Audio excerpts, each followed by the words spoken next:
I'm good. Okay, so let us begin. It is quite strange, isn't it?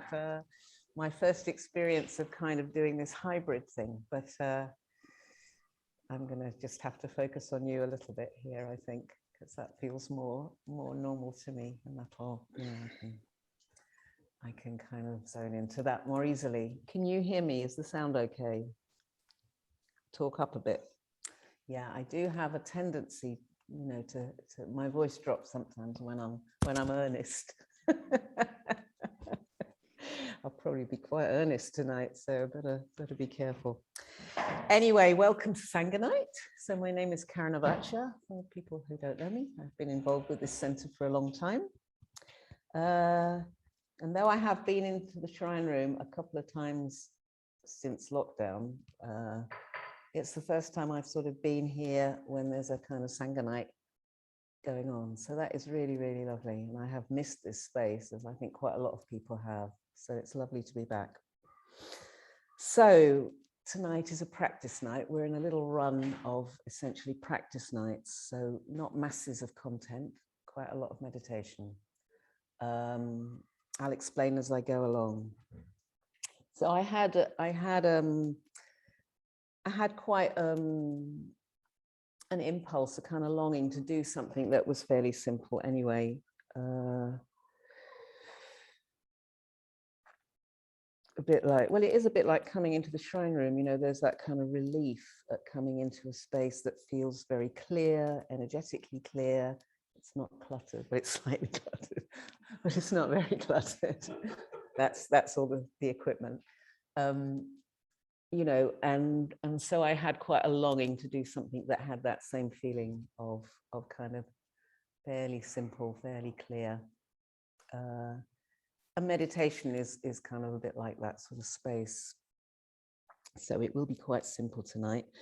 And I thought what I was drawn to do was to explore a little bit the two main meditation practices that we use, so the mindfulness of breathing and the Metavagna, and just kind of look at them through some particular lenses, because there are so many ways that we can come at practices, and at different times for us, probably different approaches or different things come to the fore. So we're going to look at the mindfulness of breathing in a certain way before the break, and then the Metabagna in another certain way after the break. Yeah, I'm not going to try and pin anything down about meditation, really. It's many things, and but certainly in the Buddhist tradition, it is about our journey towards insight. So meditation is very much related to moving towards insight. It's a method, something that we use in trying to liberate ourselves from, our more sort of limited vision, our limited sense of self, our habitualness, and particularly the extent to which we feel very separate. So meditation is very much part of how we work on that core ignorance that we talk about in Buddhism, that core ignorance that keeps us feeling very separate, very fixed, and kind of solid in a certain way that is not in accord with this kind of flow of cause and effect of reality. And there's a way that we try and cling on to something solid and slightly resist that flow. So I thought that we would look a little bit now at stuff to do with what's known as the sense doors. So I sort of found this quite mind-blowing, really. So we know that we have the usual 5 senses through which we experience the world. And then, as you probably know, you'll have learned this in your intro course for sure, and probably many times since. But, we think about the mind also as a sense, one of the senses. So that whereas sort of with your eyes, your eyes are the kind of receivers, and then there are whatever the objects plus light of what you receive.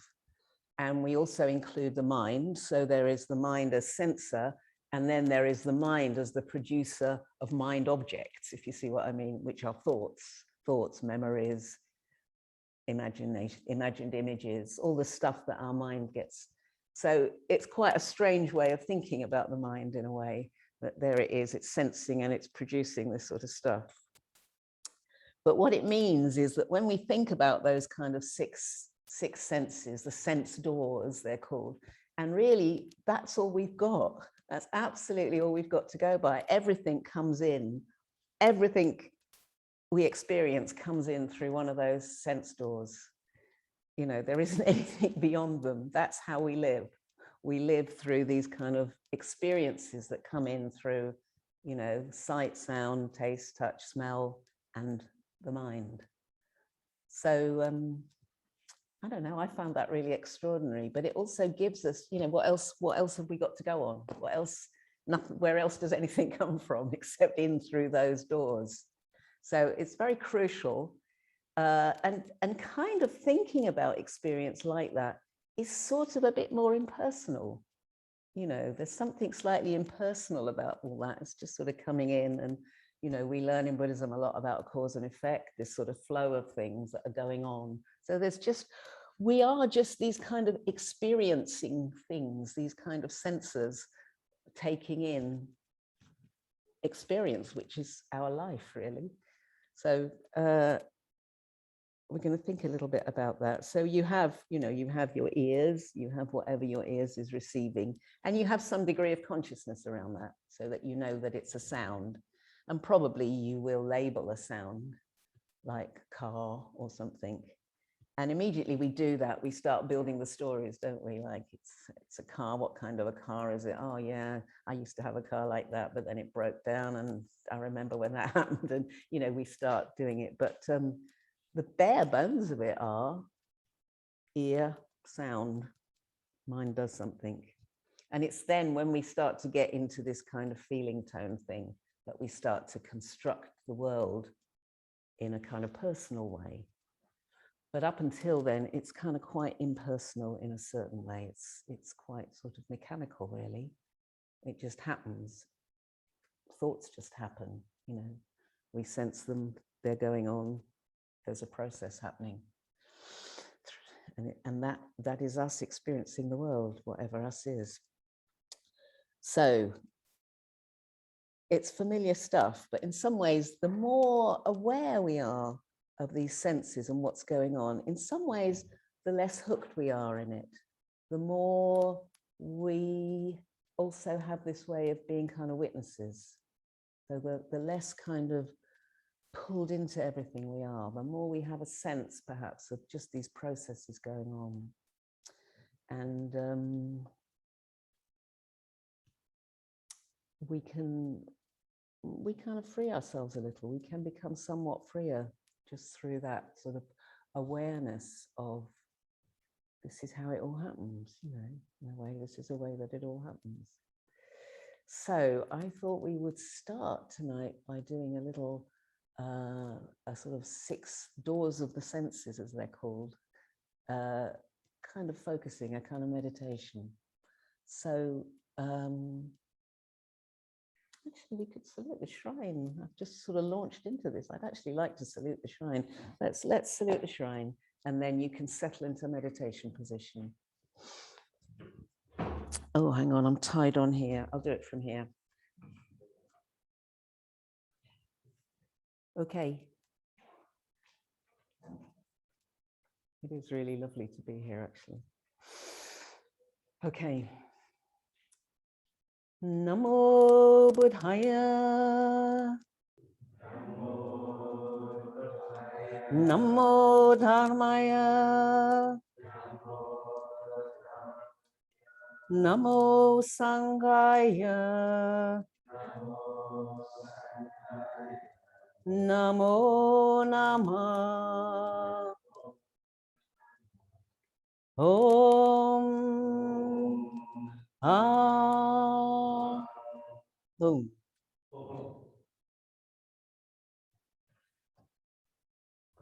Good. Okay, so if you would just give yourselves a moment to settle into meditation. And I just give a bit of attention to these sense doors.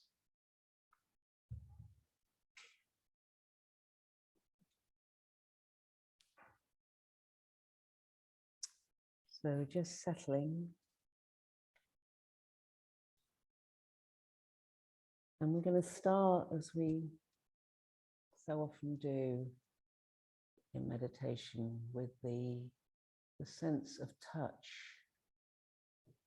So we're looking here at our bodily, our somatic experience.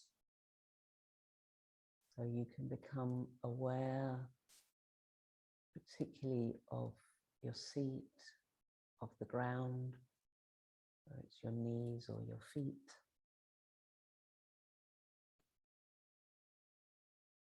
And just really connecting in with that sense of touch that allows you to feel the ground, to experience the ground, to experience your weight on the ground. Experience the contact of your hands.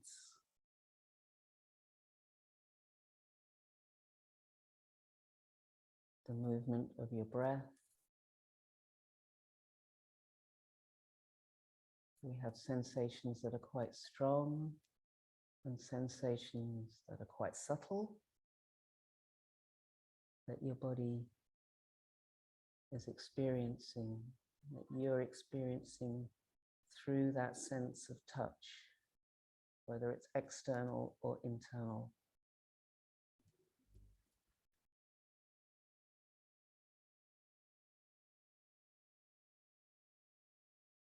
And this tends to be quite a stable kind of sense. So we use it very often for anchoring. Just staying rooted in that sense of touch.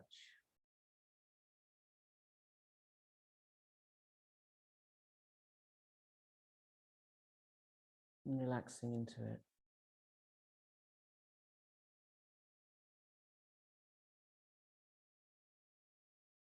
And we sense the shifting experiences coming and going.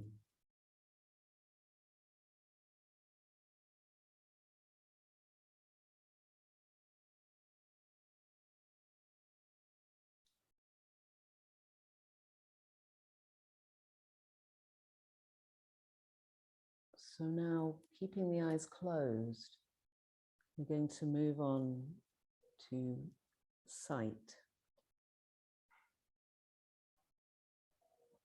Keep the eyes closed because in some ways you're less likely to get distracted by other objects. You can have a sort of bit more of an experience of just sight. Shifting light, perhaps, coming through the eyelids. Just noticing. Quite subtle.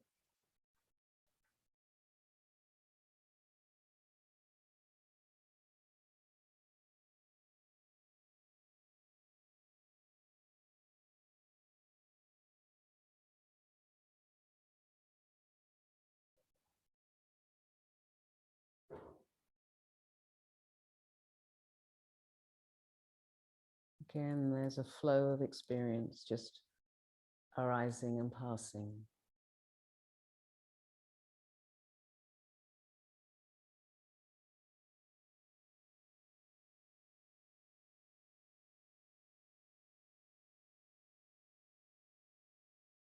It's just stuff happening.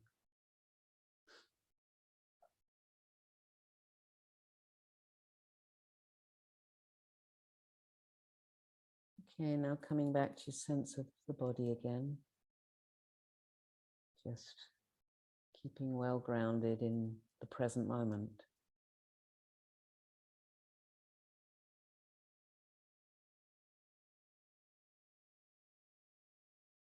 And we have sometimes more subtle, not always, the sense of taste and also the sense of smell that are kind of very closely related. So we can kind of explore those a little together. Noticing taste in your mouth, smells you're aware of in the room.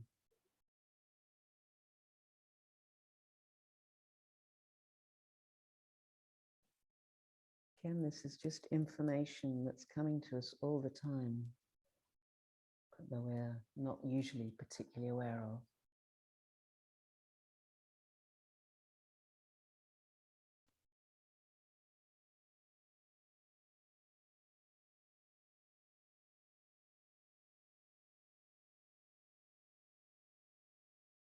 A whole range of subtle experiences.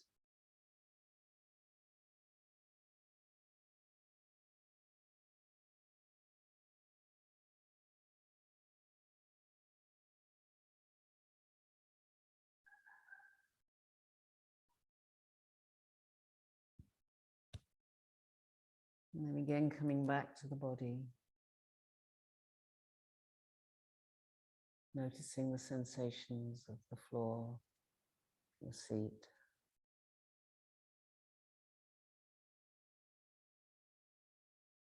The weight of your arms, and the movement of your breath.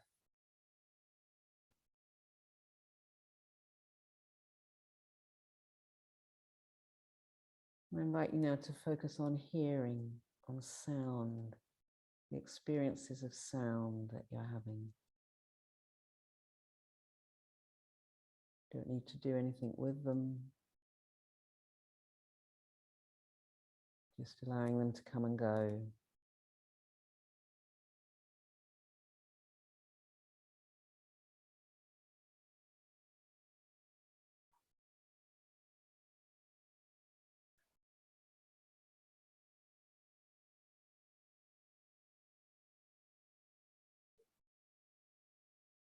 Don't need to tell yourself anything about those sounds.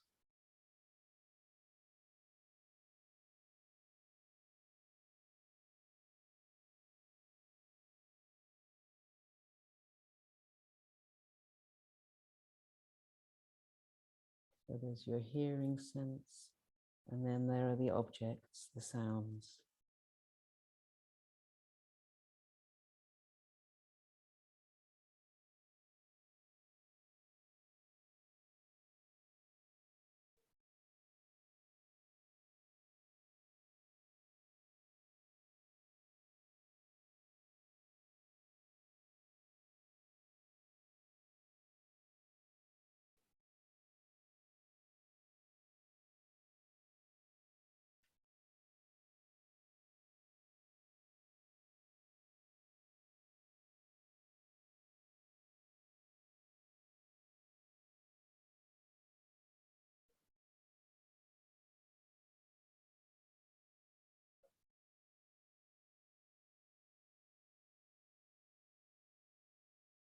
Okay, and coming back to your awareness of your body, the sense of touch, physical feeling.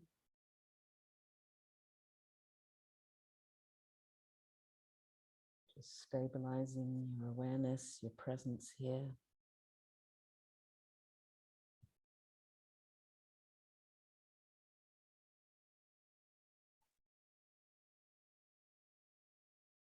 And this time we're going to focus on our mind sense, which is often a little bit more difficult because, as you will know, it's very easy to get swept away by the content in a way that probably hasn't happened probably to the same extent with those other senses. So we're looking at the objects, as it were. There's the mind and there's what the mind is experiencing. So the objects of mind, which will be thought patterns and the kind of activity of the mind itself. Just noticing those. And in doing that, we're subtly changing our relationship with our mind. We're kind of seeing that whole interior mental world that we create as a kind of passing experience, just arising and passing. So it's kind of less personal, the products of the mind.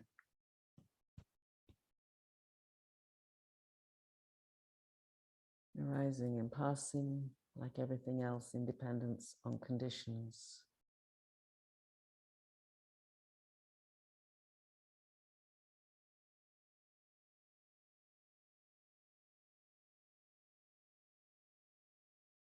And you can really notice the difference between getting caught in those thoughts, engaging with them, and just noticing them as a flow of experience,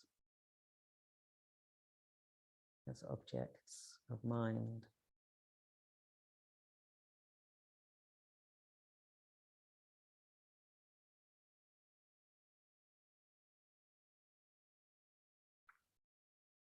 We just let them go.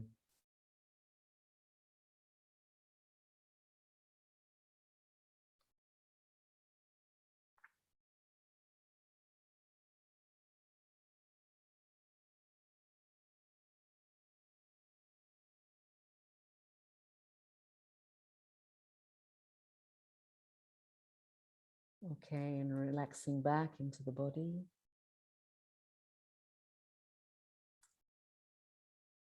And we're going to bring this little sense meditation to an end.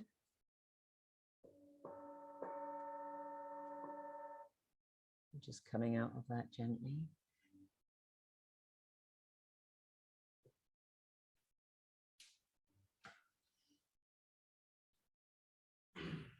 If you just need to wriggle a little bit, we're going to do not very long mindfulness of breathing in a minute.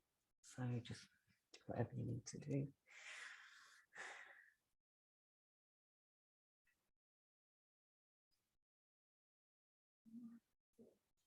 Yeah, good to be comfortable.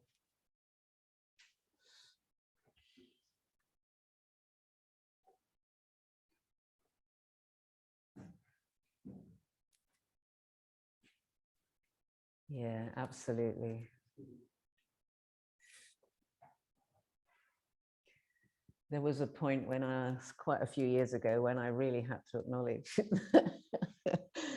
that it wasn't helping me trying to grit my teeth. So I started meditating on a chair, and it has been better. Yeah, good. Okay. So we're going to do a fairly short mindfulness of breathing.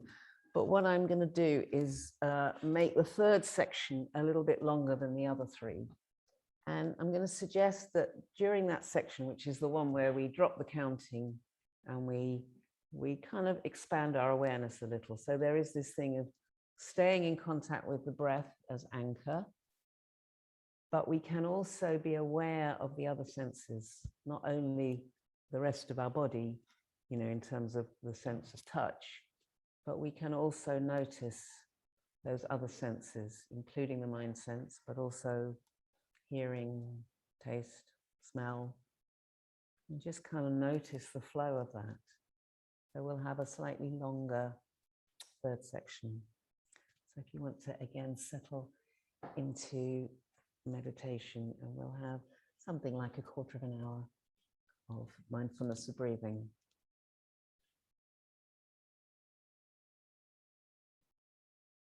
So again, just coming into your body awareness, really having a sense of support, the ground, the earth.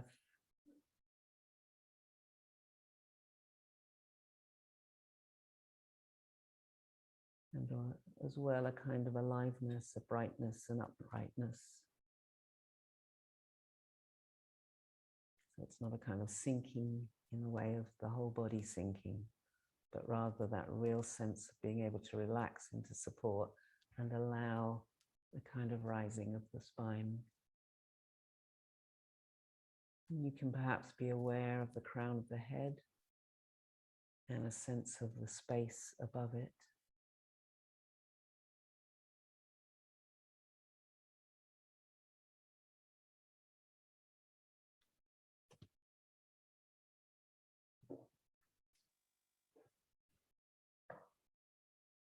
And connecting with the breath, the experiences of the breath moving in the body.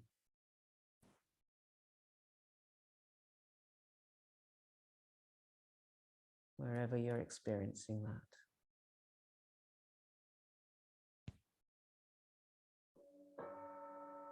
Mindfulness of breathing.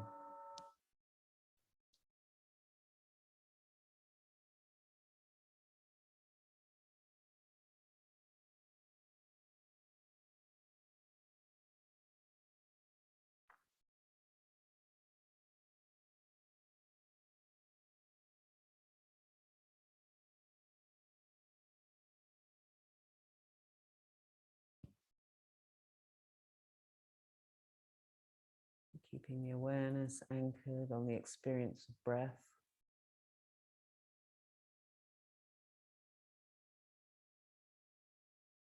Really allowing the release of the out-breath, letting go.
Moving on to the second stage of practice.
Moving on to the third stage, we'll have a little longer here.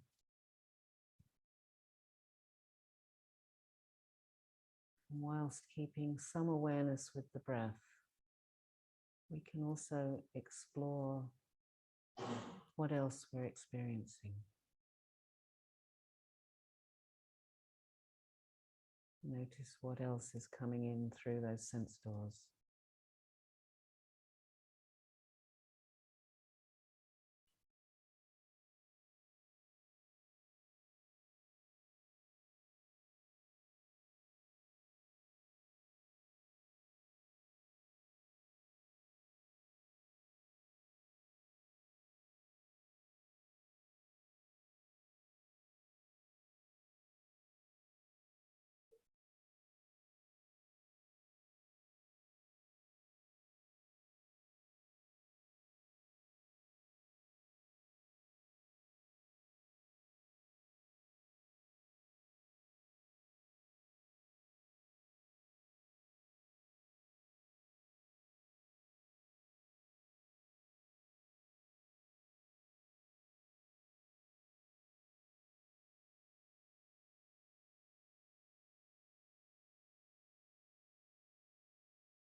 Be aware of sounds, shifting light, taste, smell,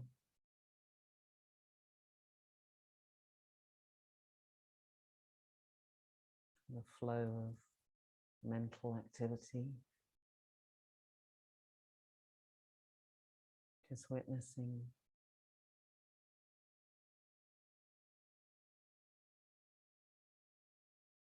And the breath.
fourth stage.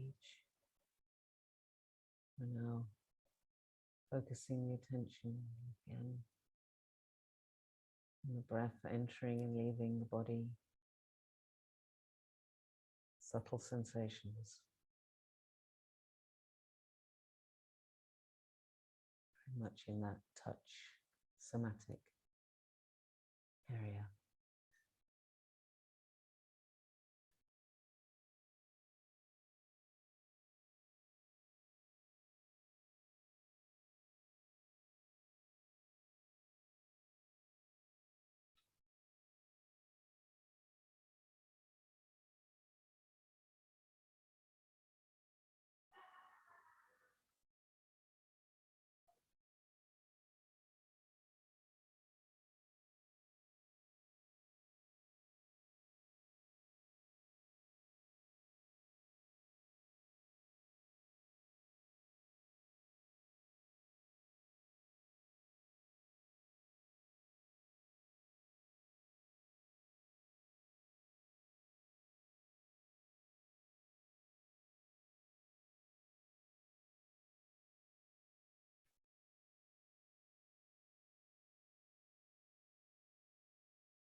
And we gently bring the practice to a close.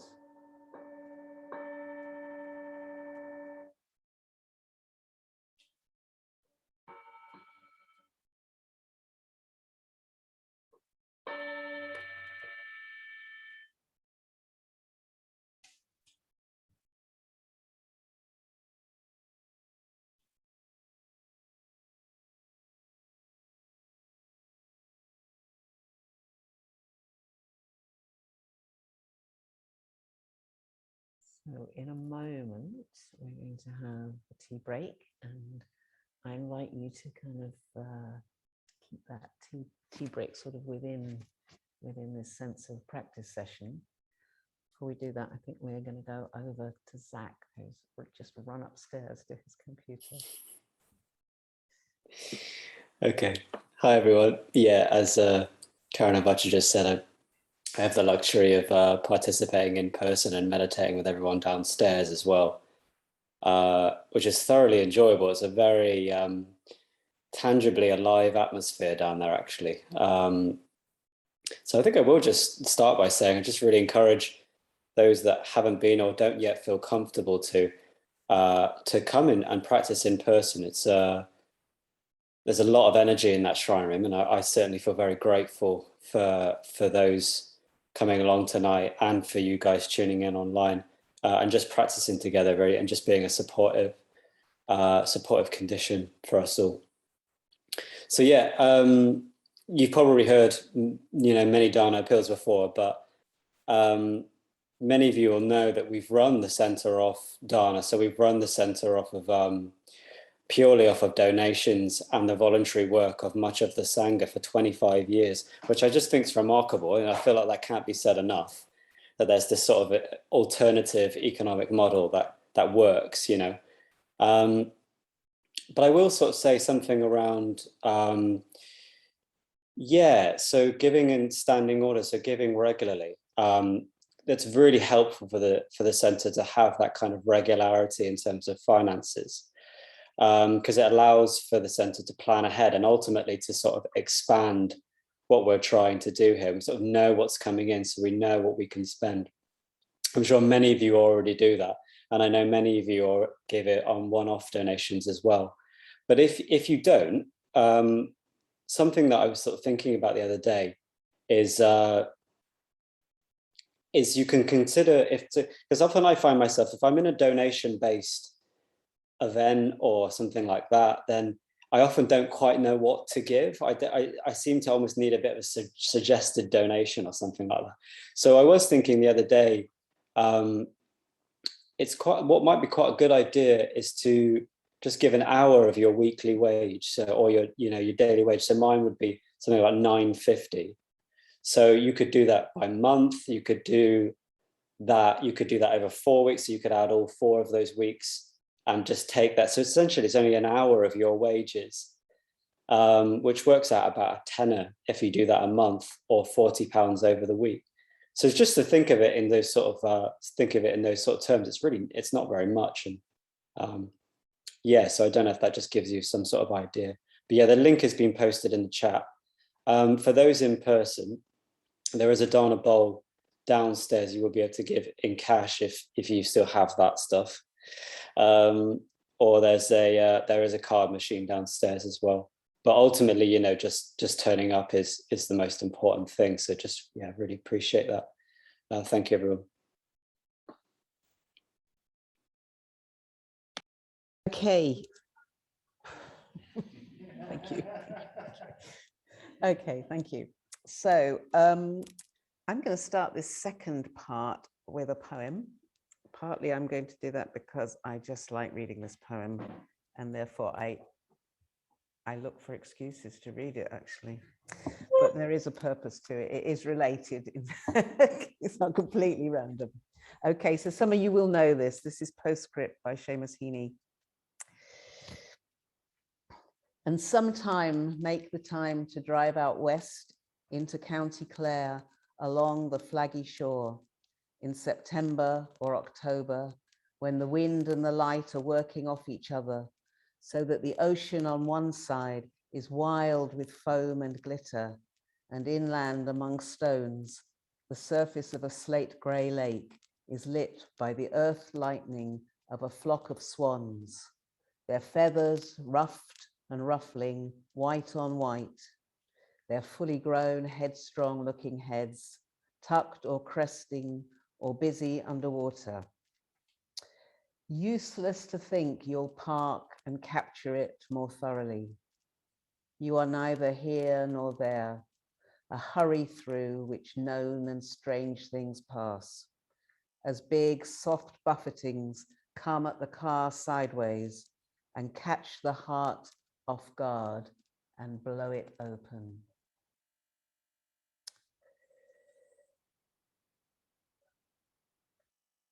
Well, I would read it again, but we probably haven't got time. So, blowing the heart open. Well, I'm not going to try and pin down what blowing a heart open might mean, really. We have our experiences.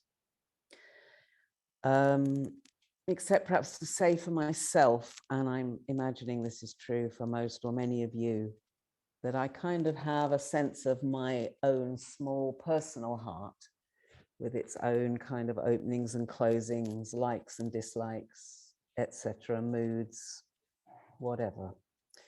And then something much beyond that, a sort of big love, a big heart, a sort of energy present in the universe, not personal to me or anyone, but something that's bigger than my small heart, as it were. Kind of not personal, but I can have access to it. I can plug into it. I can kind of open out into it. So my heart can get blown open, sort of beyond my personal. I was thinking about how it's different from being in love, because that's a sort of blowing open of the heart, but it has a craving, it has a wanting, a grasping in some ways, whereas we have these other kind of openings of the heart, a bit like is described in the poem. He says, useless to think that you can catch it. You know, there's nothing to crave there, but your heart blows open in response to that kind of beauty. And maybe I think in a way this, in Buddhism, this relates to this kind of, we think of that as perhaps related to what's known as the bodhicitta, the wish for the well-being of all. It's a kind of big, magnanimous, extensive, non-personal kind of love that is the wish for the well-being of all. And then with that comes a kind of a commitment to serve that wish, for the care and the well-being of all, and that kind of bigger love, bigger experience of the heart. I was thinking that there are really two, there are probably more actually, but there are two certainly very primary triggers that blow our hearts open. Beauty, like in the poem, really, and also contact with suffering, particularly the suffering of other beings. If we can stay, not go into, oh my God, this is so terrible or something. Somehow, if we can stay with ourselves, it also blows our heart open, you know, and we feel great compassion, great love that gets triggered by experiencing, by witnessing, by being in contact with suffering as well. So it's a different. And I think what happens is that we have this kind of innate ability. It's part, I think, of being a living being, a living human, to identify and feel beyond ourselves. So we can feel this for people we don't know. It's possibly a kind of evidence in a certain way of our interconnectedness as human beings, that we have this ability, or I think it's an innate kind of quality that we have to feel beyond ourselves, beyond our personal world. Actually, I was talking to people on the street the other day. This report came out, probably you know, about the United Nations, about the climate crisis. And I was with some people who were just talking to people on the streets about it. And I just had this real sense talking to people that, you know, some people were kind of numb and other people were kind of a little bit cynical and like, well, what do you expect? Or no, you know. And I just had this real sense that people were having to really kind of almost stamp on that part of themselves, you know, out of self-protection or just feeling numbed out by the pressures, the difficulties of life, you know, and this sense that actually something was happening that didn't allow them to respond, that actually our natural thing when we hear of suffering or we hear of things is to respond, but that can get stamped out in people. Probably takes some energy actually to stamp it out. Anyway, it was just a thought. It struck me at the time. Anyway, I kind of want to relate this. You may think, where's she going with this? I want to relate this to the Metavagna, because in the Metavagna, we often, traditionally, it's related to this kind of well-wishing, isn't it? May all beings be well. May all beings enjoy happiness. May all beings be free from suffering. So we're kind of engaging with this kind of wish, this intention, this wish for the well-being of others. And that's kind of, it's what we do in a way. We try and engage and encourage the heart to engage in well-wishing for these different people. And it's kind of when we move into the 5th stage of the Metabhavna. So you'll recall in the 5th stage, you start off by bringing the 4 people together, yourself and the other 3 people together. And you're kind of encouraged to find a basis for kind of equality, because clearly it isn't equal. Within that, you've particularly chosen those people because there's someone in there you feel closer to, there's someone in there you have more difficulty. But what we're encouraged to do at that point is kind of begin to find a basis beyond our sort of smaller personal likes and dislikes as to how can we do that?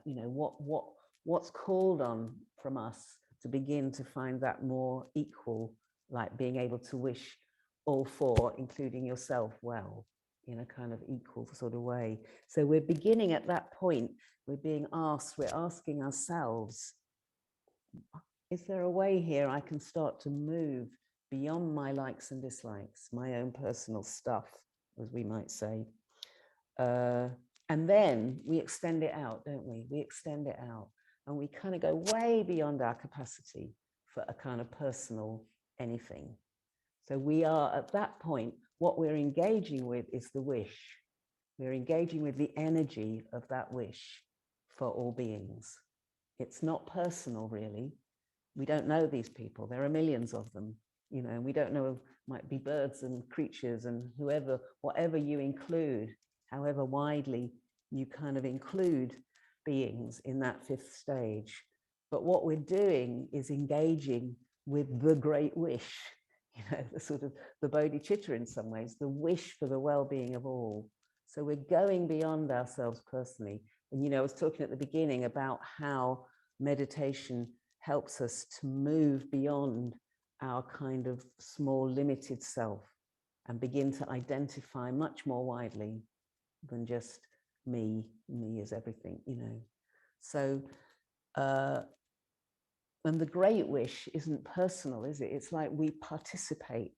It's a bit like it's something we can participate in, or that's how I experience it. Maybe I'm just, I'm sharing something that's meaningful to me, obviously. This sense that there is this great wish or this energy that we can participate in, that we can plug into. And in doing that, we kind of go beyond ourselves a bit. So I have no idea whether this is meaningful to you. I guess in some way it will be. I hope it is. I'm getting some smiles. Thank you. Reassuring. Anyway, so we can think that in the Metabhavna, we're kind of encouraging the heart to blow open a little, to blow open beyond our small contracted self, really, into this larger consciousness, really, we could say. So I'm going to suggest a little short kind of experiment, maybe, not exactly. What I'm going to do, and it'll happen for those of you, it'll happen for you online as well, is that I'm going to ask you to go into 3s. It's going to be a little bit tricky because we still have to keep distancing. You okay there?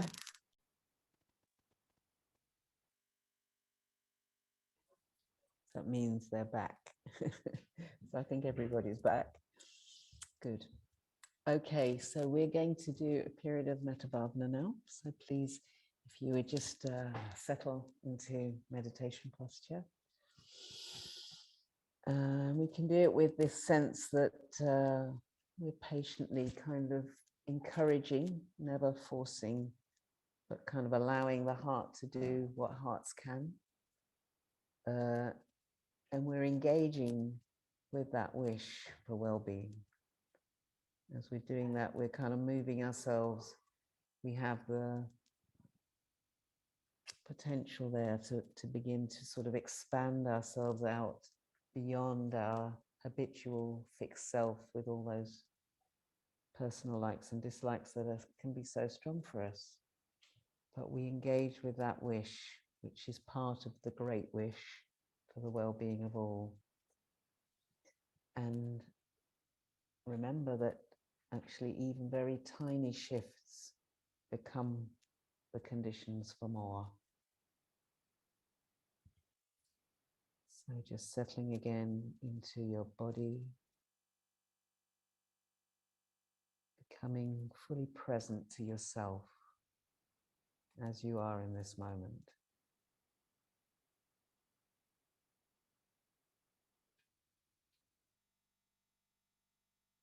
As you breathe out, allowing the body to settle again.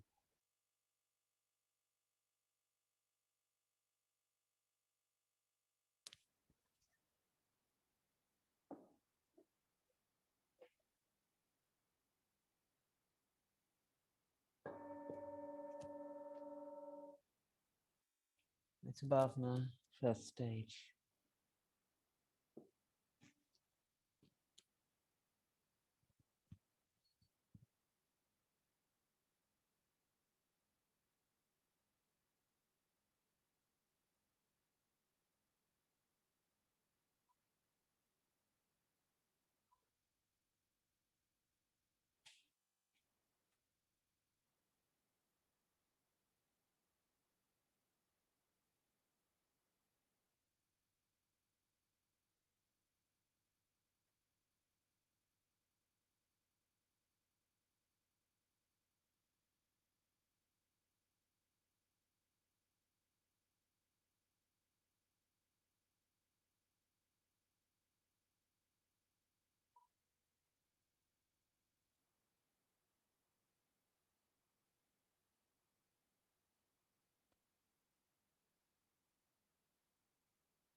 Second stage.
Third stage.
Fourth stage.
Final stage.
And taking your time gently to bring the practice to a close.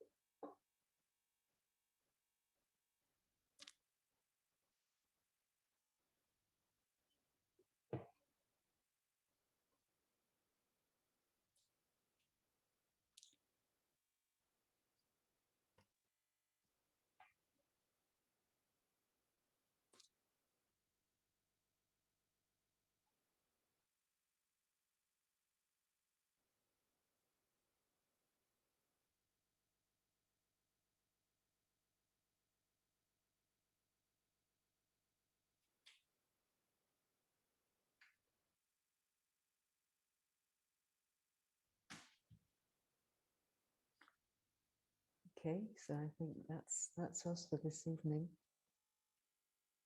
Thank you all. Thank you all out there as well.